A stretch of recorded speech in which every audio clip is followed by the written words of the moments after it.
Hello, magical people of the internet. I am Jen, and welcome to my vlog I never thought I would, where we talk about doing things we never thought we would do and the fantastic places that they can lead us to. I have a wonderful guest today. She is an urban fantasy author, Wendy, aka WL Hawkin. Hi, Wendy. Hi, Jen. How are you? I am wonderful. How are you today? I'm great. I'm really happy to be here. I'm so happy to have you. I'm so excited to talk to you, of course, about your books. But before we get there, we are going to talk about some exciting story about doing something you never thought you would do. Mhm.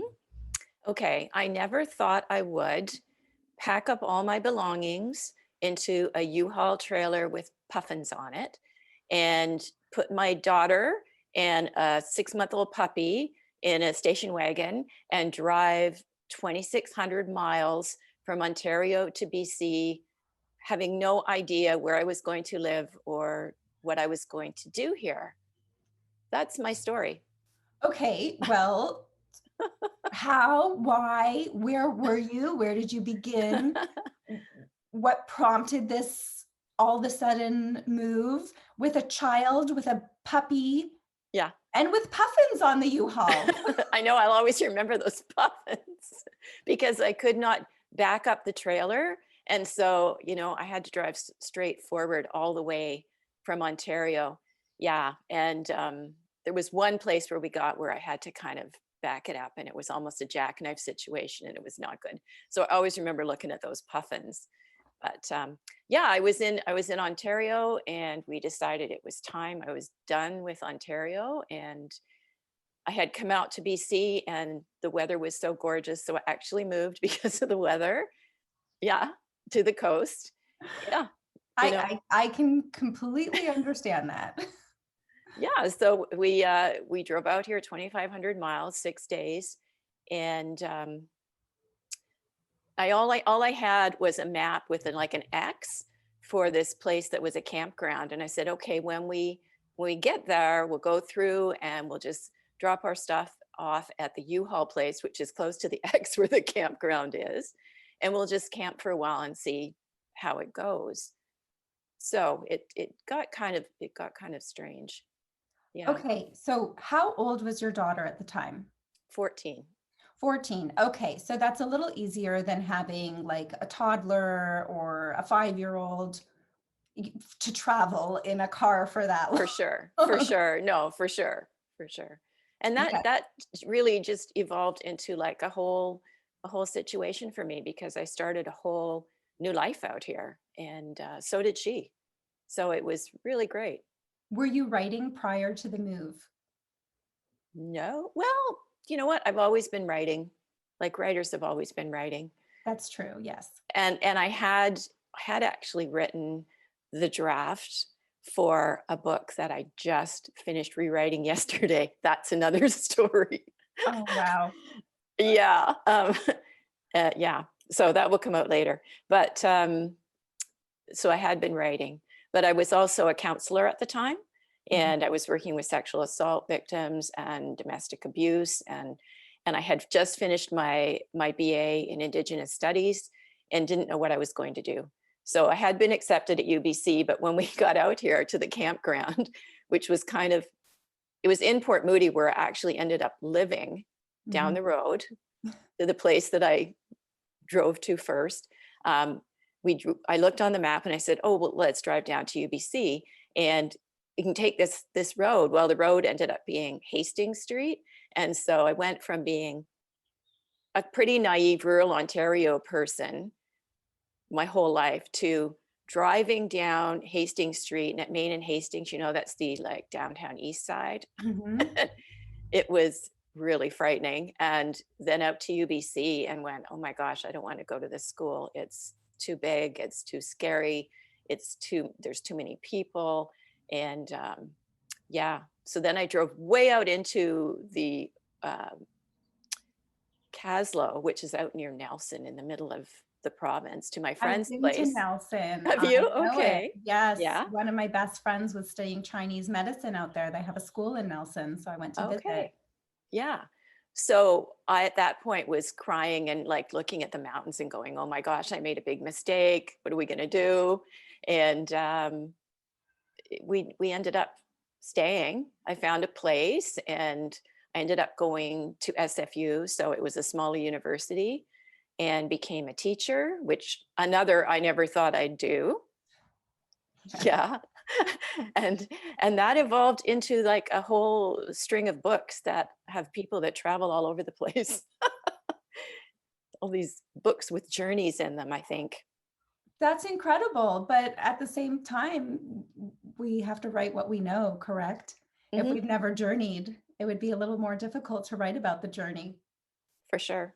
I do have a little bit of wanderlust, and I've been told that before. I moved a lot in Ontario, but I had never done the huge drive across the country move And you to were born nowhere. in Ontario. Hmm. Mhm. Yeah. Yeah, Yeah. that is a big that's a big change. And did you have any support system in BC kind of waiting for you when you got there? Did you have some sort of friends or family or network of people that you knew from school in Toronto? Oh, sorry, not Toronto. You went to Trent. Did you know Yeah. did anyone from Trent end up there that you possibly No, knew? no, I had one friend up on the Sunshine Coast, and I had one friend which who was out by Nelson, which is why I ended up going out to Nelson and going, "Help me. I don't Yeah. know what I just did." But you know what? It turned out okay. And I think once I took a breath and said, "Okay, we're here. We'll just see how this goes." Yeah, it went into creating an entirely new life, which was pretty amazing. Okay. So I have to ask, how was your daughter through all of this? Because when you're kind of falling apart inside, it's pretty hard to be the rock for your child. So was she your cheerleader, like, come on, mom, this is going to be great? Or was she also in that, like, what are we doing here? Why did you bring me here? She wanted to be here, first of all. She Oh, was good. she was cheering right from the beginning with, "Yeah, let's go." Yeah, and she's always been my rock Mhm. more, I think, than I've been her rock. So, it was one of those situations where she was good. She was right there being like, "We can do this. It's all good." Oh, that's excellent. Mm-hmm. So her sense of adventure really helped kind of push you through it and get you to Mm-hmm. the other side. Mm-hmm. Yeah. Amazing. Yeah. So, have you traveled anywhere of note that you'd like to talk about outside of Canada? You mentioned that you kind of have this wanderlust. So, Mm-hmm. what's your favorite place that you've been to outside? That has to be Ireland. And my books, two of them are set in Ireland, the first one and the last one, actually. So the first one I wrote they're in BC. It's about a Wicca coven that's in BC. If I hadn't got here, I never would have decided to do that either, which is kind of interesting how things spin off like that. But one And day what's I the was title, just for everybody to know? So, what's the title of the first book? the first, You have yeah, a series. it is To Charm a Killer. And Ooh, yeah, amazing artwork on the cover. Very yeah, intriguing. these are the tattoo editions. Every book cover has a tattoo from somebody in the story. That's fascinating. Yeah, so this tattoo belongs to a young girl who lives up near where I dropped off the U-Haul. And she has a tattoo on her arm here, which she gets after she gets caught up in the Wicca charm and starts to go through this whole transformation of wanting to be goth and be in the coven, and it's a bit of a coming of age for her. And then she Mhm. ends up in Ireland, and Mhm. my protagonist has to go over there to keep rescue her, basically. Okay. Yeah, and he's the high priest of the Wicca coven. And do So you have any Irish roots? I'm just curious. I have Celtic roots, Okay. and we're still trying to iron out the whole story there. My my dad's last name is Carr, which is a Celtic name for sure. Mhm. And my dad always said he was English, and my dad's brothers always said, come on, you like, our dad was Irish, forget it. Did you ever see the guy? Anyway, it was one of those stories. But when I did the actual research on ancestry, they came up living in Yorkshire. So they lived in England, which is why I think my dad said we were English, but Mhm. I think they were either Irish or Scots living in Yorkshire. Yeah, Fascinating. Isn't ancestry really cool how we it can really kind is. of suss out these things? Because I think every family, there's something broken in the line when you try to trace back after a certain point. Mhm. So it's amazing that we have this technology that can help us find our roots. Oh, yeah, for sure. I found so much stuff on Ancestry. People sent me pictures of people I'd never heard of, and I've done a huge family history on there. It's great. It's a great site. Yes, Yeah, it's so cool. yeah. So, okay, getting back, so the first book, your protagonist ends up in Ireland, and then the high priest has to come and save her. And then you have two more books in the series Mhm, before the most recent one. But let's talk about the most recent one because that one ends mhm. up back in Ireland as well. It does. It does. And the most recent one is actually, I'll show you that one too, since I'm showing covers, Yes, let's see it. is To Kill a King. And this tattoo is on the back and neck of the archaeologist who is one of the protagonists in this story. So it's a story about Saoirse, who is the archaeologist. And as a child, she was about 14, she went into the Dublin Museum with her mother and was able to get behind the scenes and see the bog body of old Croghan man, who is a real bog body. This is a real artifact who was dug up in 2003. Oh, And yeah, and Sorka has uh, a gift in that she has psychometry. So when she touches this armband on he has a braided armband on his shoulder that's lasted 2,000 years, and it has metal mounts. And when she touches the metal, she has a vision of him. And she's 14 and she kind of falls in love with him. And and she decides she's going to be an archaeologist and tell the stories of her people. So that's a bit of the backstory on her. And then at the end of the second book, she's given an offer by the god Cernunnos, another Celtic god, that he will take her anywhere. She's just spent a weekend with him at Beltane. Okay, so it's a little bit of a payoff weekend.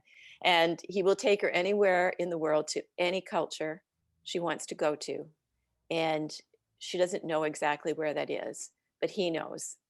So in To Kill a King, she wakes up and she's in Iron Age Ireland. And then she's in the middle of a cattle stampede. She gets picked up by this guy on a horse and she's talking to him and she looks at him and goes, "It's you." And she realizes where she is and she's in Ireland. And she also knows he's going to be ritually murdered as a king and and cast into the bog. So what's she going to do? oh, wow. So she has the chance to change history. That's it. And so there's a big theme in here about, is it okay to change history? Because the God has made that one of his rules. You cannot change history. And so I keep going back to that all the time. She wants to save him, of course. She starts out wanting to warn him, and then she like falls in love with him and she's like, no, we have to save him. So I'm not going to tell you what happens, but there's a lot of high adventure in this. Mhm. And then, of course, the protagonist who went to Ireland the first time, it's his story goes through the whole four books. So he time travels back to Ireland to save her when he realizes she's stuck in Ireland. So he's here too.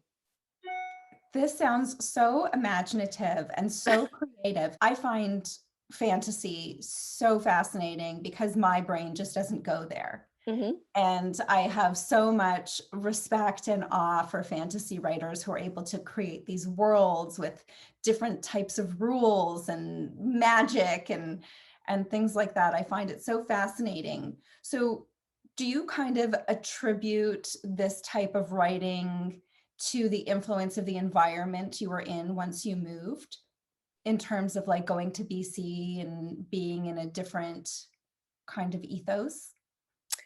That's a good question. Um, Definitely the part about being in the woods all the time. So like I'm a Mm. nature person, so that's a big draw for me, is to spend time outside. And so my Wicca coven has these incredible rituals in the woods, and I have them. They actually happen in a park I used to go to all the time, where I saw a whole group of people in the woods in a big circle one day chanting Diablo, Diablo. And that was one of the things where I went, oh, this is a good place to have these rituals. Mhm. So I have to ask you, because I'm really fascinated by the tattoo artwork and the idea of your characters having different tattoos that symbolize things. Do you have many tattoos? Are you a tattooed lady? I do not have any tattoos. I just have a lot of scars. No, I don't. And I think that's part of being an author, is you get to vicariously live through these characters, and Mhm. all of those things that they get to do, you get to do with them, right? So, Definitely. I yeah, love yeah. creating the world of a character and then kind of living through them and getting to experience things that I wouldn't necessarily experience in my own Mhm. life, whether it's, because magic isn't possible or because I don't have the courage to behave the way my characters do, but it's a lot of fun to create that and live vicariously. So is Sorka a character that doesn't appear until book 4? Because you No, mentioned she was in a previous book. she is. So Sorka is in book 2. Mhm. She is the archaeologist in Scotland where book 2 takes place. Okay. And that's where she kind of first tells the story, to Estrada, who is the main protagonist for the whole series. He's Mhm. the high priest, and she tells him the story about, being in the museum and touching this thing and seeing this guy. And she hasn't actually told anybody that story before. So it's kind of interesting because the books, I'm an intuitive writer. I don't plan anything. I'm a feeler person. I don't even think really a whole lot. so so I kind of feel my way through it. And after the first one, it just naturally flowed into the second one.